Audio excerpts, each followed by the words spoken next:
Buenas tardes, bienvenidos a una nueva edición de su programa Societatis del Seminario de Sociología General y Jurídica de la Facultad de Derecho de la Universidad Nacional Autónoma de México. Nuestro reconocimiento a nuestra directora, la doctora Sonia Venegas Álvarez, a la secretaria general, la maestra Sara Mispadma León, y del seminario Daniel Gaby, y por supuesto la maestra Amparo Apolinar. El día de hoy estamos muy contentos, nos acompaña, y esperemos que sean otras ocasiones, la maestra Aide Guadalupe Mata Mendoza, que nos va a hablar de un tema muy interesante: el populismo punitivo, causas y efectos en la sociedad. En tal virtud, para iniciar nuestra conversación con la maestra Mata, cedo el uso de la voz a la maestra Amparo Apolinar para que nos dé una muy breve, que envió una muy breve, sí, curricular. Por favor, Amparo. Claro que sí, doctora. La licenciada Aide Mata Mendoza es licenciada en Derecho por la Facultad de Derecho de la Universidad Nacional Autónoma de México. Cuenta con una especialidad en materia penal por la División de Estudios de Posgrado de nuestra facultad. En el ámbito profesional ha trabajado tanto en la Administración Pública, en la Procuraduría Federal de Protección al Ambiente como coordinadora operativa de la Coordinación General Operativa y de Investigación Ambiental, y en la Defensoría Pública de la Ciudad de México. También se desempeña en materia privada, en materia civil, mercantil, laboral y penal. En el ámbito académico es profesora de la Facultad de Derecho, en donde imparte las clases de delitos en particular, derecho penal, ser universitario y cultura de la legalidad, así como introducción al estudio del derecho en la División de Educación a Distancia. Bienvenida, maestra. Muchísimas gracias. Primero que nada, le quiero dar las gracias a su auditorio y a ustedes por esta amable invitación. Les agradezco mucho. Con mucho gusto. Vamos a iniciar, aunque parezca obvio, nuestros oyentes en general, la mayoría están iniciando su licenciatura. Entonces, por esta razón, aunque quizás para alumnos de otros semestres resultaría obvio, te voy a pedir, por favor, mi querida Aide, ¿qué vamos a entender o cómo se define esto del populismo punitivo? El populismo punitivo es esta tendencia que pueden tener tanto los políticos como el gobierno o como la propia sociedad, en la que se demandan ya sea penas más altas para los delitos, la prisión como única pena o uso exclusivo como pena, y además también la creación de tipos penales nuevos, pero que son innecesarios ante la autoridad. Antes de abordar un poquito más a profundidad lo que es en sí el populismo punitivo, si me lo permites, quisiera también darle, precisamente porque el auditorio son los que vienen, los que inician, y que tiene mucho que ver con nuestro tema, es iniciar qué es la pena, ¿no? Dar la definición básica de lo que es la pena. La definición de la pena tiene que ver con la persona y la finalidad que le otorgue a la pena. Es decir, no hay una sola definición, no hay un consenso de lo que debemos de entender de pena, va a depender de la corriente que tenga el autor. Les voy a dar 3 que más o menos abarcan las finalidades que se tienen en general en el derecho penal. La primera, se establece como un castigo que establece la ley, como una retribución a quien ha infringido un delito. Y esto sirve para mantener el orden social. Es darle un castigo a quien violente una norma. Así de sencillo. La segunda la pena es una medida de control social que busca ya no solo castigar al delincuente, sino prevenir la comisión de futuros delitos, tanto del condenado como de la sociedad. Aquí ya vemos que en esta definición ya hay una prevención, es decir, el castigo, la sanción, la pena me sirve para algo. Y por último, una definición de Roxin señala que la pena es una sanción legalmente impuesta a una persona declarada culpable de un delito cuyo propósito es la prevención, retribución y rehabilitación. Aquí ya tenemos en una definición tan sencilla, me habla de legalidad, me habla de proceso y me habla de finalidad de la pena. Por eso este señor es uno de los grandes en el derecho, ¿no? Pero entonces aquí tenemos ya las 3 visiones de lo que es la pena, como un simple castigo, ya como una finalidad, y otra ya me abarca desde la legalidad, el proceso y la finalidad que debe de tener la pena. La pena en un Estado de Derecho debe de tener características, porque si no, pues estamos ante una ley del talión, ¿no? Claro. Un ojo por ojo. ¿Cuáles son estas características que debe tener y que son la base para evitar el populismo punitivo? Vamos a entrar a algunas. Por ejemplo, la proporcionalidad.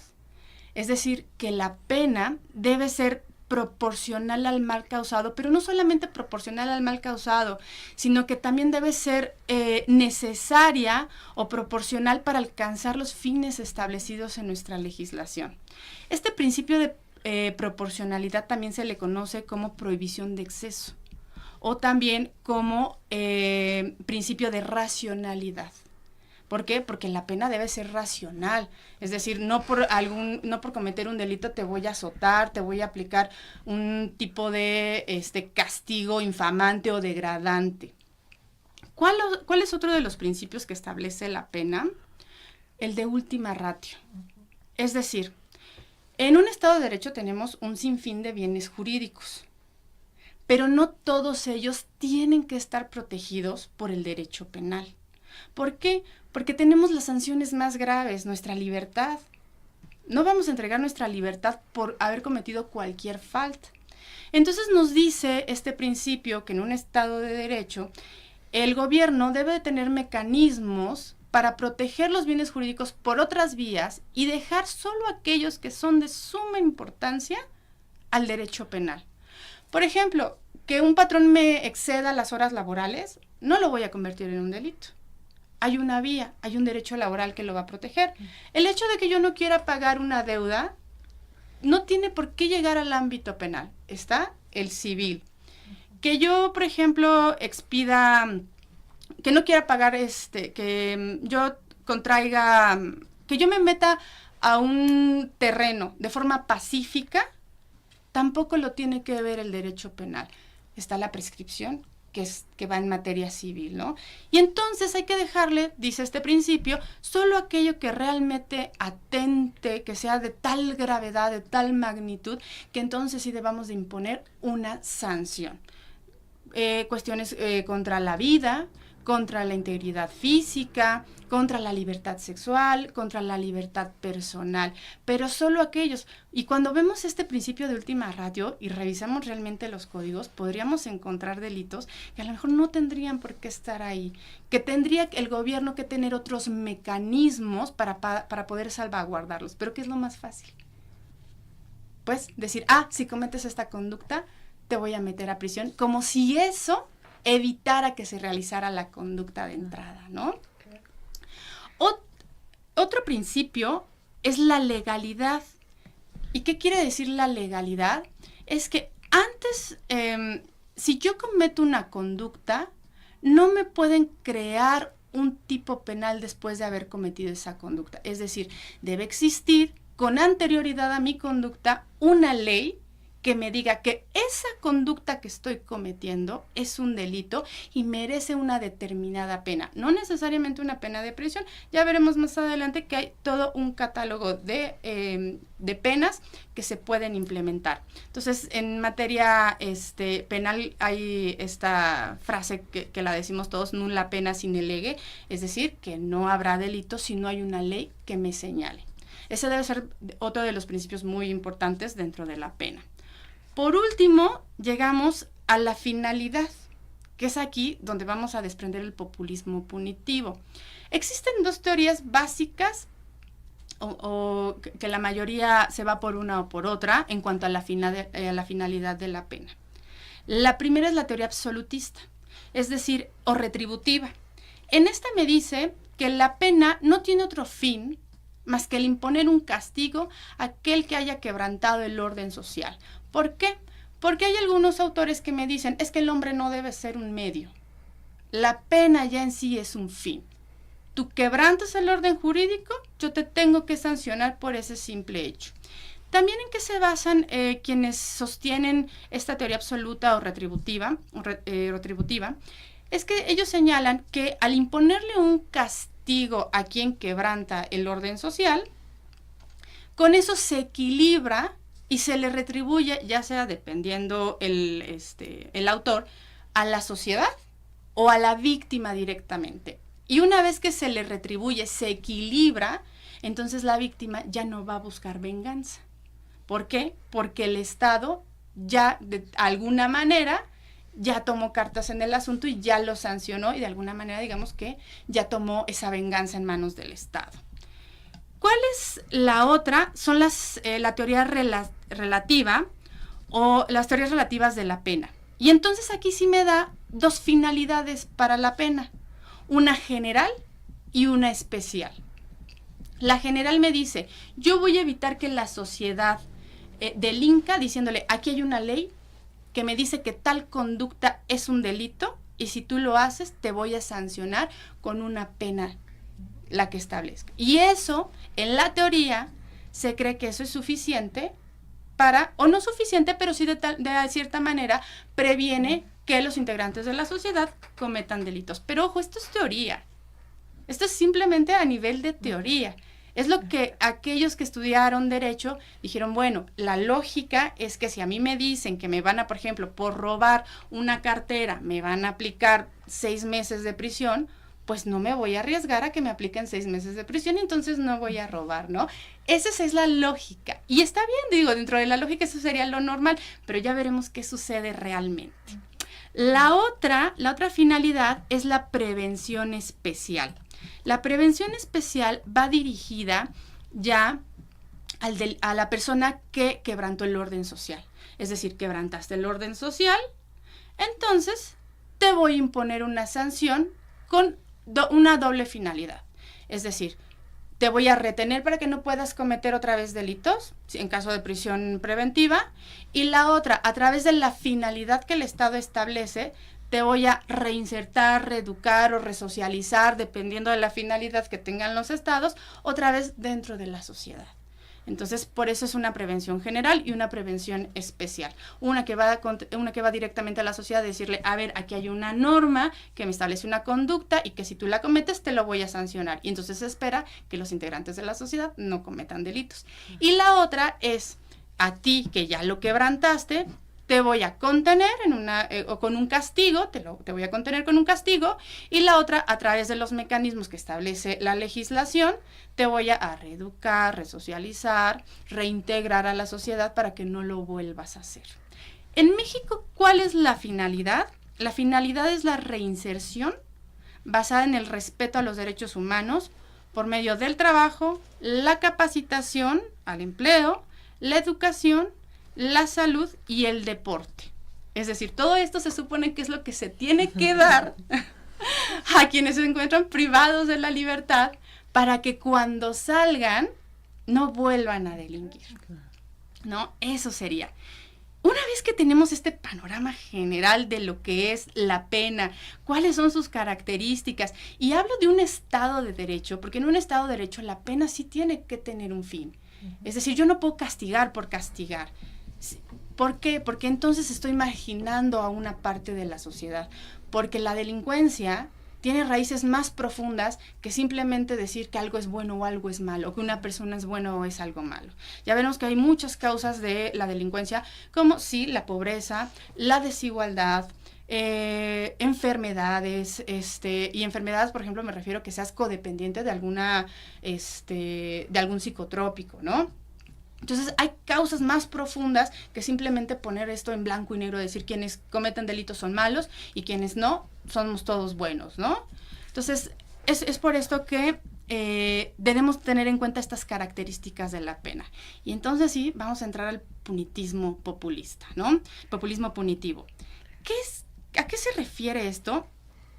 Como ya les había dicho en un inicio de entrada, ya sea que la sociedad, por ciertas causas, que las veremos más adelante, o los propios políticos, estos políticos populistas que quieren algo rápido, o el propio Estado, dependiendo de cómo se maneje, diga, la panacea para la delincuencia es subir las penas, ¿no? Y entonces dicen, se crea en la sociedad una falsa idea de que si yo aumento la pena, o que si lo único que utilizo para castigar es la pena de prisión, o que si invento delitos o creo delitos porque de repente un sector o para poderme postular políticamente, encuentro un nicho de oportunidad en una situación que está pasando muy particular, y entonces lo vuelvo mi eslogan, entonces van a votar por mí, o voy a tranquilizar a las personas, o las personas se van a creer que están más seguras porque aumentaron las penas, ¿no? O porque crearon nuevos delitos.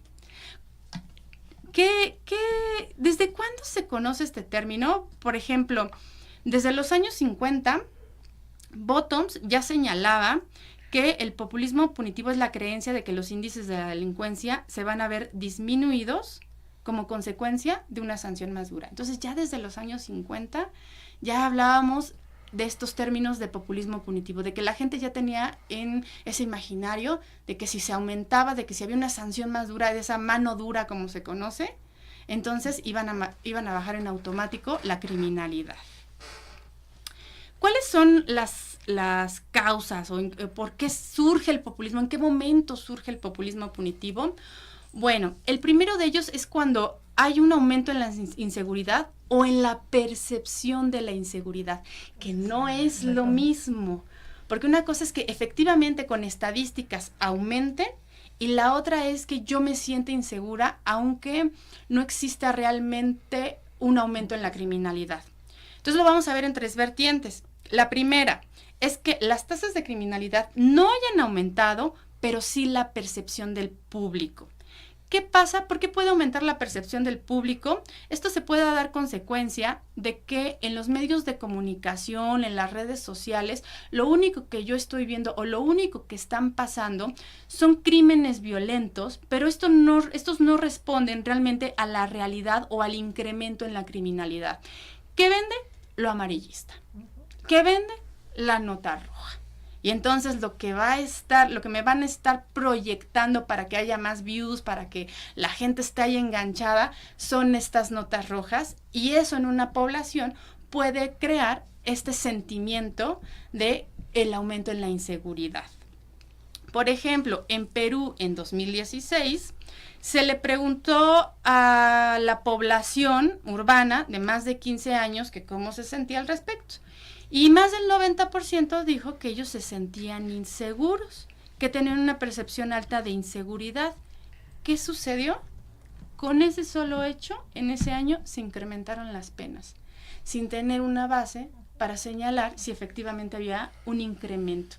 Con el solo hecho de que la gente se sintiera insegura, de ahí se tomaron los políticos para decir, si se sienten inseguros, entonces nosotros, su partido que los va a salvar, vamos a aumentar las penas, ¿no? Y entonces realmente hubo un aumento en las penas. ¿Cuál sería el otro aspecto? Puede suceder que sí haya un aumento en la criminalidad, pero en determinados delitos. Por ejemplo, en robos que no son con uso de violencia. Hubo un incremento a lo mejor de un 20-30% en robos que no son con violencia. Pero ¿qué dicen los partidos? Hubo un incremento de violencia. No te dicen en qué. Hubo un incremento de violencia y por tanto entonces el delito de violación hay que subirle la pena. Pero ¿qué tiene que ver el delito de violación con que haya subido? Pero de ahí se agarran para entonces decirles, esos eslogan, para decir, no, yo te voy a salvar y vas a votar por mí porque yo soy de mano dura, cuando en realidad no tiene que ver uno con otro y no voy a solucionar ese incremento en la criminalidad porque tampoco estoy atacando los orígenes. Entonces se ofrece como una solución mágica a problemas de inseguridad. El tercero, que efectivamente sí haya un incremento en los índices de criminalidad y que sí haya un incremento en los delitos en los que se pretenden elevar la pena. Pero ¿qué pasa? ¿Realmente funciona? ¿Realmente con el simple hecho de incrementar la pena voy a disminuirlo? Entonces también de ahí se toma, no sé si se acuerdan, hace ya muchos años, supongo que sí, porque todos aquí ya tenemos cierta edad, no como nuestra audiencia, lo digo por mí. Ay, mírala, ¿qué me dejas, querida mía? No. Cuando el eslogan de un partido era pena de muerte a los secuestradores, y como no pudieron poner pena de muerte, entonces cadena perpetua, y como tampoco podían poner cadena perpetua, ponían una pena de 100 años que llegó incluso si se moría la víctima hasta 140 años. ¿Esto en automático iba a bajar la tasa de criminalidad? ¿Iba a dejar que los secuestradores dejaran de secuestrar? No, No, ¿qué sucedió? Hasta que no se detuvieron a las bandas, que eran un número determinado de bandas, hasta que no se les detuvo, entonces sí bajó ese incremento tan abrupto que tuvimos en cuanto a los secuestros. No fue el aumento en la pena, fue que realmente detuvieron a las personas, pero no eso. Mi querida Aide, tenemos que ir a una pausa y regresamos rápidamente, porque aquí ya sabes que cuando nos dicen corte, corte. No, hay que respetar. Regresamos con ustedes, estamos ocupándonos el día de hoy del populismo punitivo, causas y efectos en la sociedad. Nos acompaña la maestra Aide Mesa y vamos a darle el uso de la voz a Bran para que pues la voz de nuestros radioescuchas tengan respuesta. Por favor, Abraham. Gracias, doctora. Maestra, pues tenemos aquí una infinidad de preguntas. Creo que las que más han resaltado aquí, y las voy a hacer en bloques para que pueda ir contestando una por una. Sí. Primero, llama la atención si pues esta figura tiene relación en sí con la funcionalidad del mismo Estado y en concreto con la seguridad. Ok, la primera es, sí tiene relación directa porque lo que va a ocasionar el populismo punitivo, si es que se lleva a cabo, si se lleva a la ley y empiezo yo a aumentar las penas o empiezo yo a tener todos los tipos penales con sanciones de prisión, voy a llevar a un hacinamiento en cuanto a las cárceles, es decir, voy a aumentar la cantidad de personas que se encuentran en estos recintos. ¿Qué voy a empezar a ocasionar con eso? Porque no solamente va a ser un costo económico para el propio Estado, yo tengo que mantenerlas, tengo que darles salud, tengo que darles comida. Por ejemplo, un 10% de la población carcelaria que se encuentra actualmente en México tiene enfermedades crónicas degenerativas, les tengo que dar salud. Entonces, tengo que dar esa parte. Luego, y no solamente en cuanto a aspectos directamente con el Estado, sino también aspectos sociales. ¿Qué pasa con la familia de estas personas que ya no van a poder reingresar a su ámbito familiar? Me quedo muchas veces sin el sustento. Es decir, la persona que queda a cargo de la familia, si antes solamente se hacía cargo, era ama o amo de casa, ayudante en casa, ahora tiene que salir a trabajar y entonces voy a descuidar esa parte de la familia. Me conlleva también como familiar gastos extras. ¿Por qué? Dirán, bueno, pues si el Estado está manteniendo a la persona que está adentro. No es cierto, todo adentro cuesta. Que si quiero comida, quiero comer bien, porque luego la comida que dan ahí no es del todo saludable o no es del todo, digamos, todos los días lo mismo, todos los días una porción tan pequeña y a veces no es saludable, a veces ha llegado a dar casos que son comida echada a perder. Yo tengo que comprar la comida o mi familia tiene que llevarla y llevarla implica pagar pasajes, pagar taxis, tener que entrar, llevar los toppers, dejarla, regresar, pagar igual pasajes. Si tengo que llevar a toda la familia, pues no solamente es mi pasaje. Y dirán, pues un pasaje sí, pero hay personas que si tienen el sueldo mínimo, 15, 20 o 50 pesos que se gasten de ida y 50 de regresos, ya se les fue lo de la semana. Entonces es un gasto excesivo. Adentro, hay personas que cobran por lavar, hay personas que cobran por barrer. Uno como abogado, si quiere ir a ver a su cliente, le da una propina, y lo digo entre comillas, porque le tiene que dar dinero a otro interno para que vaya y le avise que vino su abogado o que vino su familia. Es todo un sistema económico adentro de las cárceles. Y eso sin contar con la corrupción que se da. Ahora, si yo tengo penas tan altas, imagínense una persona. La edad carcelaria de las personas que están adentro ronda entre los 29 y los 38 años. Entonces, si te doy una pena de 50 años, 60 años, me vuelvo tu sicario adentro, porque ya no tengo nada que perder. Y entonces empiezo a formar cotos de poder adentro. Y eso va a desestabilizar este sistema. Y además dejo de lado esta finalidad de la reinserción. Porque la gente, una de las causas que ponen en el populismo punitivo es que se pone en blanco y negro. Es decir, quienes cometen delitos son los malos, son los peores. Y a las personas se les olvida que también hay delitos culposos o que aquellas personas en sus 5 minutos donde se les aturdieron, estaban llenas de enojo, pueden cometer un delito. Y entonces, por ejemplo, aquel que se baja muy enojado porque lo chocaron, y no sé si recuerdan esta historia que pasó en Estados Unidos, que se bajó muy enojado y le dio un golpe y mató a la persona. Sí. Esos 5 minutos te cambian la vida. Y si nosotros no tenemos estas finalidades de reinserción, de resocialización, entonces, y nos vamos por el populismo punitivo, a esa persona que le voy a dar 30, 40 años de prisión, porque creo que entonces todos aquellos que cometen delitos son malos, y se nos olvida esta parte que todos podemos estar a esos 5 minutos de estar en ese problema, y que por eso necesitamos tener un proceso penal garantista, y un proceso penal que tenga o dentro de las penas, una proporcionalidad. Entonces, sí es un problema para el Estado, y es un problema que a nosotros también nos va a afectar.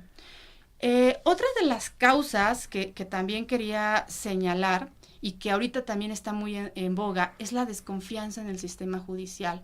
Es decir, el populismo surge cuando hay una desconexión entre la sociedad y lo que ellos piensan que hace el sistema judicial.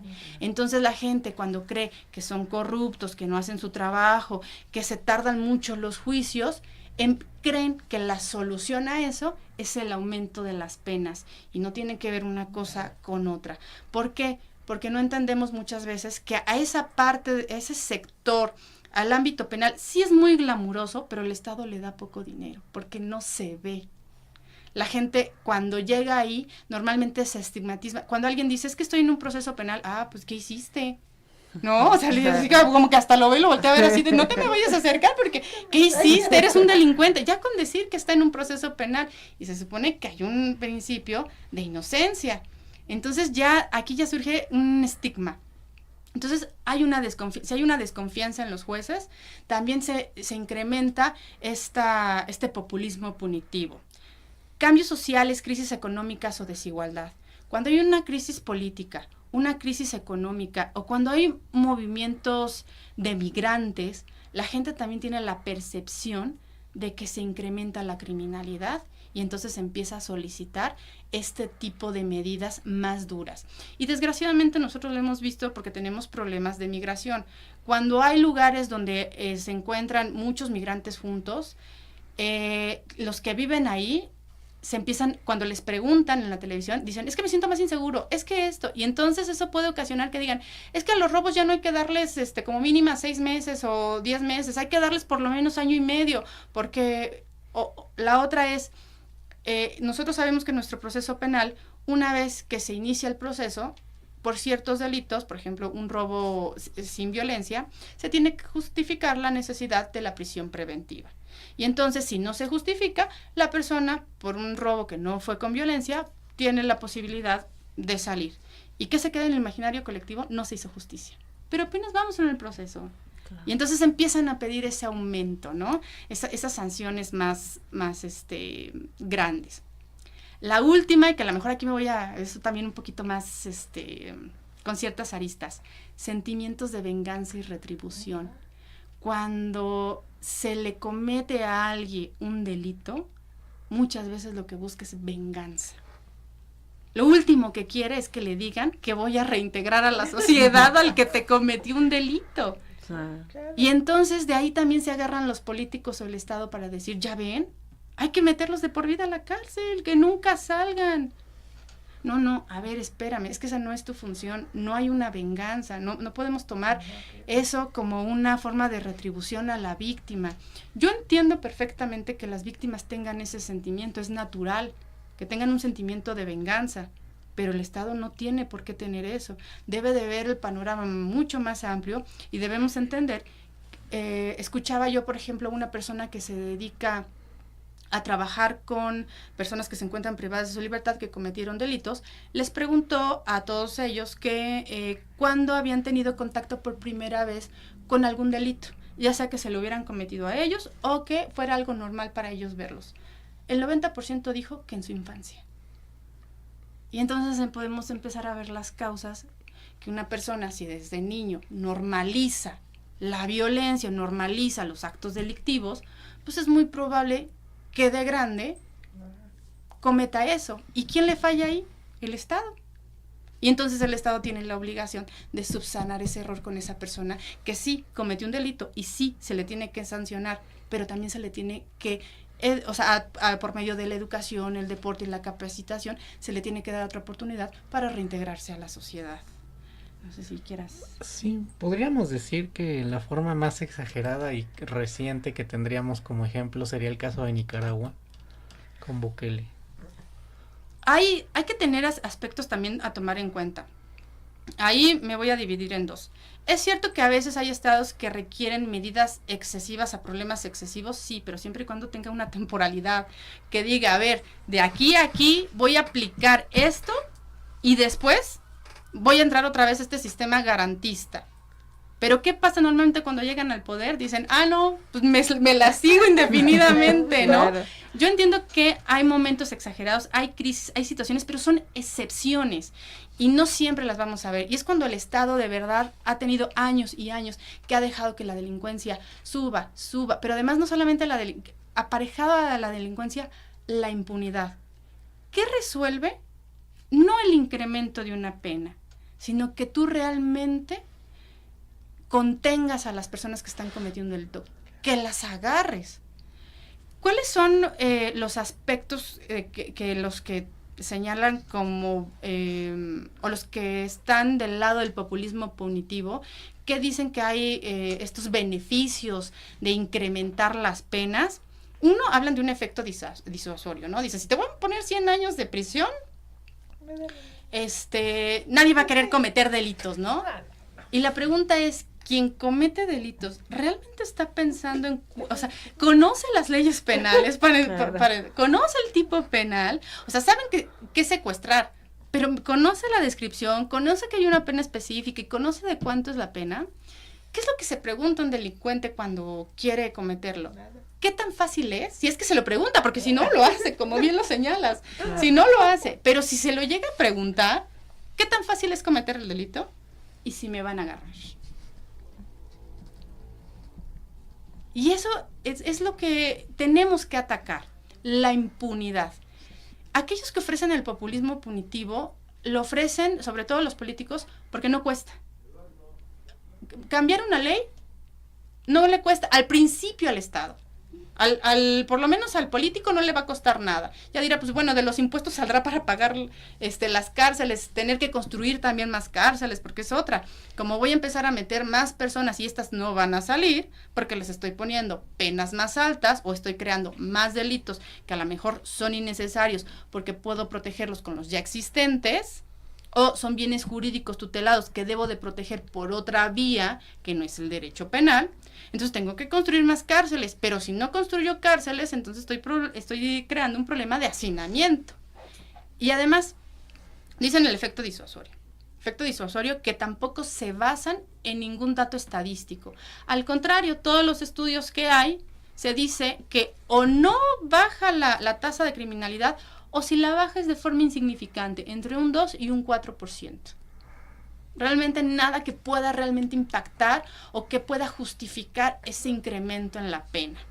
Me habla de la incapacitación, aquellos que están a favor del populismo punitivo. Es decir, si yo aumento las penas, voy a evitar que delincas. ¿Cierto? No. ¿Cuántos hemos recibido llamadas desde centros penitenciarios de que nos quieren bajar dinero? O dentro, entre ellos mismos, también se pueden cometer delitos. Por lo que les decía, alguien que tiene una pena de 100 años se vuelve un sicario dentro de la cárcel. Se vuelve un arma de doble filo. Entonces, tampoco hay incapacitación. Me hablan de justicia retributiva, porque hay personas que creen que la pena no debe tener otro fin más que dar un castigo, una especie de ley del talión, ojo por ojo. Si tú cometiste un delito, no me importa, no es necesario que tú vuelvas a la sociedad, que yo te tenga que dar estas herramientas de capacitación, de educación, de deporte, para que tú puedas volver a encontrar un trabajo legal. Tú cometiste algo, entonces por ese simple hecho yo te voy a sancionar, sin más. ¿Cuál es ahora el otro aspecto? El aspecto negativo de un populismo punitivo. El aumento de las penas sin bases empíricas. Como yo les decía, lo único que señalan es, yo te voy a aumentar la pena porque en este momento, por lo menos para los gobiernos o para los políticos son sus eslogan, y esos eslogan llaman, como ya nosotros los vimos con estos partidos que señalaban muerte para los secuestradores, o lo que tú señalabas en el corte, que vamos a cortarle la mano a quienes roben. Eso llama mucho la atención de la ciudadanía, ¿no? Y entonces votan por ellos, por esos eslogan. ¿Realmente ayudan? No. ¿Hacen que las tasas de criminalidad bajen? No. Entonces, no se demuestra, por lo menos en las estadísticas, que eso realmente funcione. Si no, aquellos estados que aún tienen la pena de muerte, pues no habría delitos. ¿Quién quiere perder la vida por un delito? Como les hablaba, hay sobrecarga en el sistema penitenciario. Entonces, las políticas de mano dura me hablan simplemente de hacinamiento. Me vuelven a reos que yo a lo mejor los pude reintegrar a la sociedad. Hay un caso que hace mucho tiempo yo vi de una persona en el anterior sistema, ya hace muchos años, un padre de familia se había ido con su familia a un mercado, a una marisquería, a comer.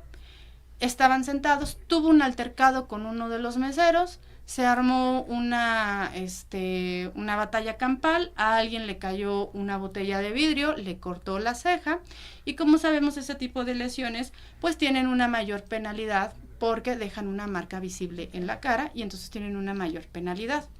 Pues este señor, padre de familia, en el anterior sistema, se tuvo que pasar los 2 años de prisión, prisión preventiva, porque no se daba opción. Era de prisión preventiva el delito. Entonces es un padre de familia que perdió el trabajo, porque no hay trabajo que te aguante 2 años, que la familia perdió su sustento por estas cuestiones de mano dura, porque en el imaginario colectivo, si no te quedas en prisión, no hay justicia, ¿no? Entonces, estos son algunos de los aspectos que genera este populismo punitivo. Entonces, aquí hay algunas, además de esto, por ejemplo, se desplaza el enfoque de la prevención. Dejo de lado el darles esos derechos humanos a estas personas para poder reintegrarse, esa segunda oportunidad. La gente piensa que, lo vuelvo a repetir, la gente cree que si delinques eres malo, eres lo peor. ¿De qué se agarran aquellos que quieren defender el populismo punitivo? Agarran los casos más crueles, más severos, más horribles, para decir, ya ven, hay que subir la pena. Hubo un caso en España por el 2009 donde a un adolescente de 17 años se quedó de ver con su novio y desapareció. Durante las investigaciones se dieron cuenta que su novio la estranguló, la aventó a un río y además lo ayudaron sus amigos para deshacerse del cuerpo. Llevaron al papá de la víctima a lo que nosotros conocemos como las cámaras para que diera su testimonio y con ello justificar el incremento de la pena. Pero esos casos tan crueles, tan impactantes son los menos. Y otra vez regresamos a la venganza. Es decir, yo justifico un incremento de la pena por el dolor de la víctima, no por la proporcionalidad o por las características que dijimos al principio que en un Estado de Derecho debe de tener la pena. Entonces sí hay que tener cuidado con siempre la ciudadanía, tener presente de que aquellos que cometen delitos sí se les debe de sancionar porque han quebrantado la norma, pero también hay que estudiar los casos, por eso la proporcionalidad, y por eso hay que tener una gama entre un mínimo y un máximo entre la pena, pero que sí puedan ser reinsertados, que sí se puede hacer este trabajo para volver a incluir en la sociedad a este tipo de personas que a final de cuentas sí el Estado les falló. Sí, al final en este sentido hay de que, bueno, se quedan hoy muchísimas cuestiones en el tintero, pero al final, ahorita que comentábamos, yo pensaba, la visión tan negativa del derecho, ¿no? Un derecho totalmente represivo que al final no soluciona nada, sino crea una serie de problemáticas más importantes. Lo que bien decías, ¿no? Si le dan 100 años de cárcel, pues primero a ver si el sujeto los va a vivir, o sea, para empezar a hablar, ¿no? En esos medios tan terribles. La posibilidad de que las cárceles estén en mejores condiciones, quienes nos asomamos a la Facultad de Derecho y llevan las asignaturas, pues sabemos que es un problema terrible de las cárceles con no solamente la persona que está adentro, sino lo que nos has explicado, ¿no? Todo el gasto que implica, pero yo creo que, bueno, a mí en lo particular me preocupa esa visión tan negativa del derecho, ¿no? El derecho es represivo, tú haces esto y aquí hasta morir. Y esa función preventiva que debe tener el derecho, pues está perdida precisamente por más años de cárcel que no solucionan nada. Casi nos van a cortar, pero voy a decir algo que tengo ganas de decir y que lo digo en clase. Es decir, cuando alguien priva de la vida a otro, pues ahora ya ni sé en cuántas años van, pero vamos a pensar que van en 90, y realmente no tengo el dato preciso, ¿no?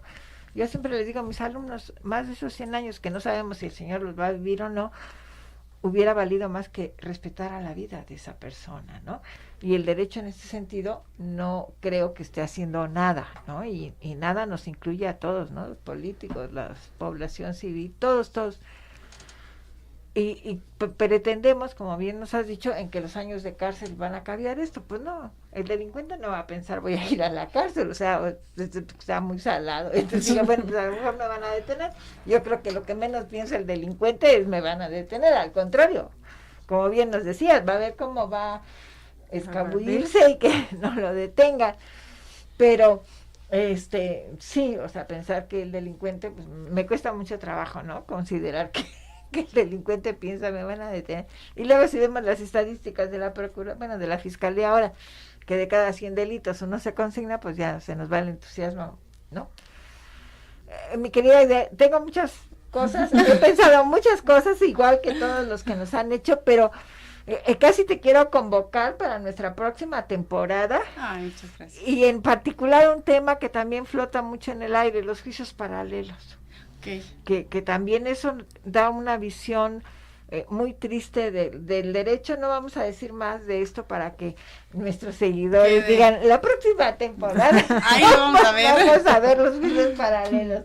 Te agradezco infinito, mi querida Aide, nos has dado una parte de tus conocimientos y de tu experiencia, y que seguramente quienes nos acompañan han aprendido mucho igual que nosotros. A quienes estuvieron con nosotros, mil gracias. Los invitamos para que nos acompañen el próximo martes en una nueva edición de su programa Societatis. Hasta entonces, bonita semana. Gracias.